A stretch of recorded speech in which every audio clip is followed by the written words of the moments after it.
আমার প্রিয় বন্ধুরা, আপনারা সবাই কেমন আছেন? বনিস ওয়ার্ল্ড থেকে আমি বনি। আজকে আপনাদের সামনে হাজির হয়েছি মজাদার একটি মাংস রেসিপি নিয়ে। এটা একটি কষা আইটেম। আমরা মাংস খেতে সবাই পছন্দ করি, আর কষা মাংস হলে তো কোনো কথাই নেই। চলুন তাহলে আমার রেসিপিটা দেখে নিই। আমি মাংসগুলোকে বড় বড় করে কেটে নিয়েছি, সেই জন্য আমি মাছ থেকে ফেরে নিয়েছি, যাতে মাংসের ভিতরে মশলাগুলো সুন্দরভাবে ঢোকে।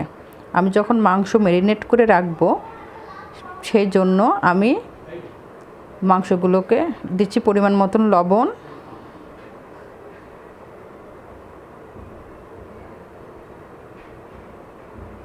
পরিমাণ মতন হলুদ,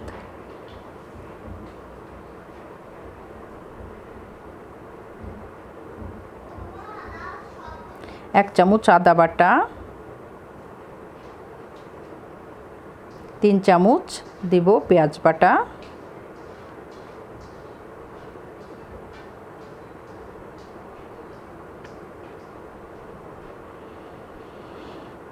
এবার দিব 1.5 চামচ মতন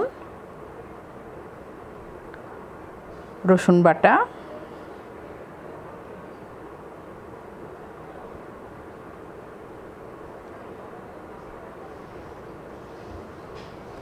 এক চামচ কাঁচামরিচ বাটা, 1 চামচ শুকনা মরিচের গুঁড়া,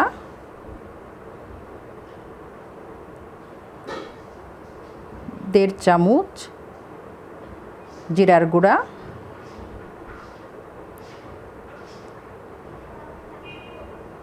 2 চামচ মতন সয়া সস, আর আমি দিয়ে দিচ্ছি 3 চামচ মতন সরিষার তেল। আমি এবার হাতের সাহায্যে মাংসগুলোকে সুন্দরভাবে মাখিয়ে নিচ্ছি, যাতে প্রত্যেকটা মাংসর ভিতরে মশলাগুলো সুন্দরভাবে ঢোকে। আমি আধা ঘন্টা আগে রান্নার ম্যারিনেট করে রাখছি। আধা ঘন্টা পর আমি একটা কড়াইয়ে মাংস ভাজার জন্য দিয়ে দিচ্ছি সয়াবিন তেল।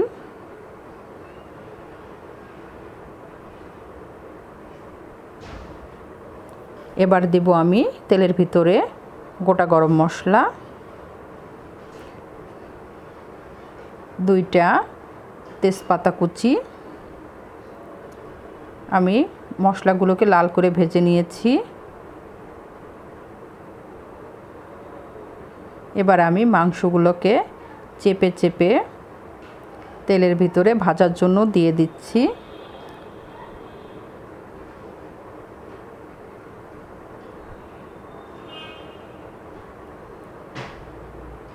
অনেকেই বলে পোলট্রি মুরগিতে রান্না করলে গন্ধ লাগে।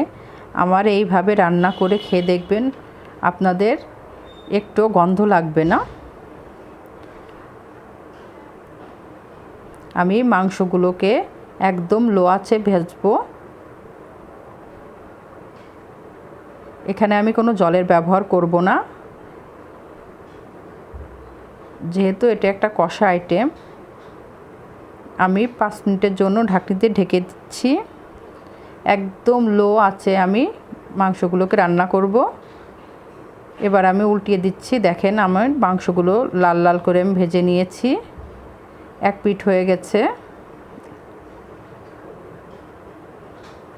যেহেতু এটা কষা আইটেম, সেহেতু মাংসগুলোকে খুব সুন্দর করে ভেজে নিতে হবে।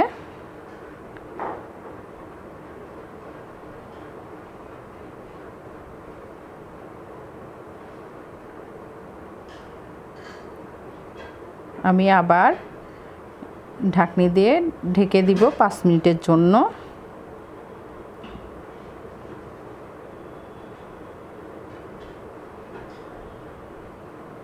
দেখেন বন্ধুরা, আমার মাংসটা খুব সুন্দর করে ভাজা হয়ে গেছে।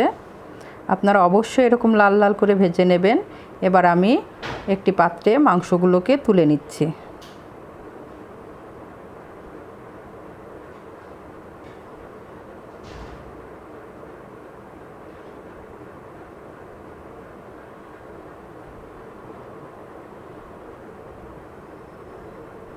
এবার আমি মাংস রান্নার জন্য দিয়ে দিচ্ছি তেল। এবার ঢেলে দিব আমি তেলের ভিতরে ম্যারিনেট করা যে মশলা, সেই মশলাটুকু।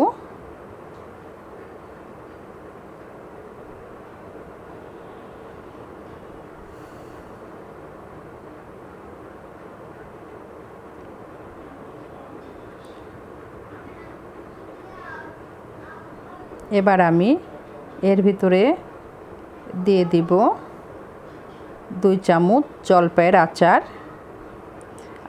তেলের আচার আমি দিব, আপনারা বাসায় যে তেলের আচার থাকে তাই দিবেন। দিচ্ছি আমার ঘরে পাতা টক দই। আমি এখানে 3 চামচ দই দিয়েছি।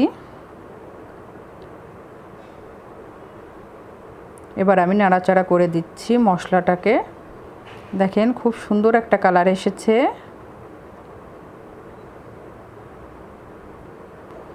এবার আমি 2টা টমেটো আগে থেকে ব্লেন্ড করে রেখেছি, সেটা ঢেলে দিচ্ছি মশলার ভিতরে।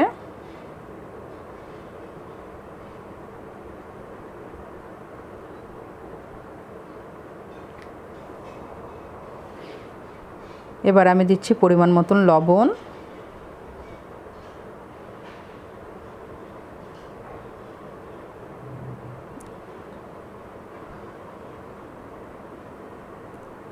আর দিচ্ছি 1 চামচ চিনি।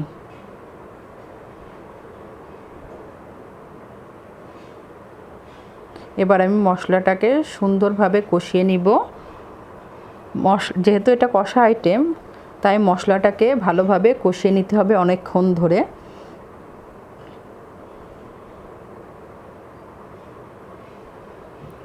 এবার আমি মাংসগুলোকে ছেড়ে দিচ্ছি।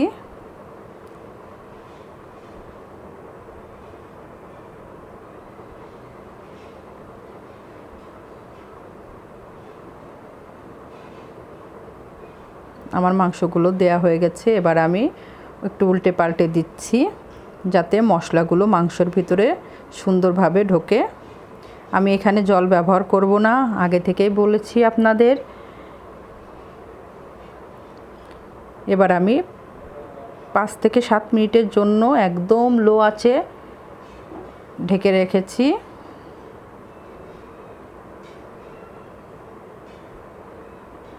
হয়ে গেছে। দেখেন বন্ধুরা, আমার মাংসর রঙটা কি সুন্দর এসেছে। মাংসের কষানোটাও দেখতে খুব ভালো লাগছে, আশা করি খুব ভালো লাগবে খেতে। একটু নেড়েচেড়ে দিচ্ছি যাতে মাংস সবগুলো সমানভাবে জাল পায়।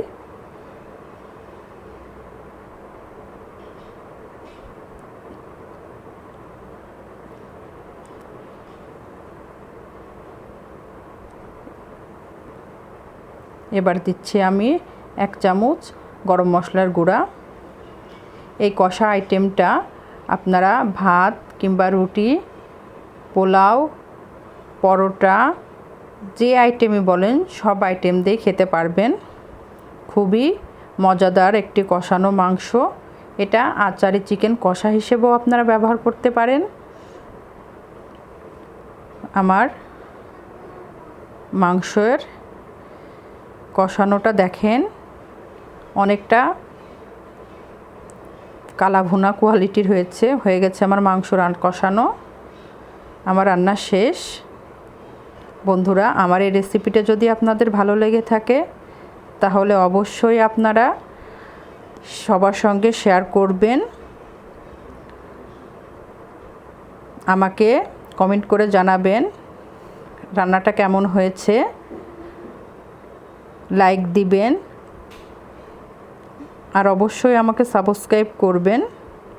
আমি আজকে এখানেই বিদায় নিচ্ছি, আবার আসবো অন্য কোনো দিন অন্য কোনো নতুন রেসিপি নিয়ে।